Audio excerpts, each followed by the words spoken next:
কোরআনে কারীমে আল্লাহ তাআলা আমাদেরকে আরো জানিয়েছেন যে প্রত্যেক নবী যারা সবচেয়ে শ্রেষ্ঠ মানুষ ছিলেন তারা পরিবার গঠন করেছেন। দুই একজনের কথা আলাদা, কিন্তু মৌলিকভাবে সমস্ত নবীদেরকে তিনি পরিবার গঠনের নির্দেশনা দিয়েছেন।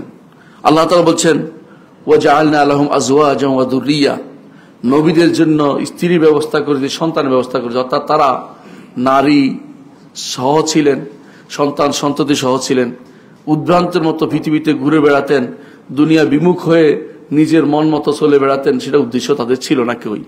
নবীদের আদর্শের বাইরে অন্য কোনো আদর্শ আমাদের জন্য গ্রহণীয় হতে পারে না। আল্লাহ তাআলা আরো বলছেন, ওয়া'মুর আহলাকা বিস-সালাতি ওয়াসতাবির আলাইহা, পরিবারকে সালাতের নির্দেশ দেন। আপনি মুহাম্মদ রাসূলুল্লাহ সাল্লাল্লাহু আলাইহি ওয়াসাল্লামকে বলছেন, ওয়া'মুর আহলাকা বিস-সালাতি ওয়াসতাবির আলাইহা, পরিবারকে নির্দেশ দেন সালাতের, এর উপরে আপনি সবর করুন।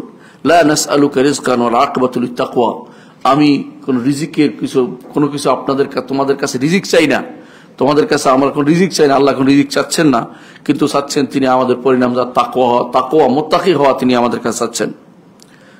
কোরআনে কারীমে আল্লাহ তাআলা আরো বলেছেন, কু আনফুসাকুম ওয়া আহলিকুম নারা, নিজেকে বাঁচাও, পরিবারকে বাঁচাও।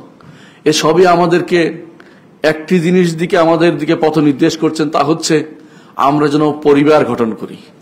পরিবার গঠনের গুরুত্ব কোরআনে কারীমে যেভাবে আসছে, রাসূলুল্লাহ সাল্লাল্লাহু আলাইহি ওয়াসাল্লাম হাদিসেও তেমনি আসছে। রাসূলুল্লাহ সাল্লাল্লাহু আলাইহি ওয়াসাল্লাম বলেছেন, ইয়া মাশারাশ শাবাব মান ইসতাতা মিনকুমুল বাআতা ফালিতাযাওয়াজ, হে যুবক সম্প্রদায়, তোমাদের মধ্যে কেউ যদি কোনো ঘর করার সামর্থ্য রাখে, শারীরিক সামর্থ্য এবং আর্থিক সামর্থ্য, তাহলে সে যেন বিয়ে করে। ফাইন্নাহু আগাদ্দু লিল বাসার ওয়া আহসানু লিল ফারজ, কারণ সেটা তার চোখকে নিচু করবে এবং লজ্জাস্থানকে হেফাজত করবে। যদি সে না পারে তাহলে সে যেন সাওম পালন করে, কারণ সেটা তার প্রবৃত্তিকে দমনে সহায়ক হবে।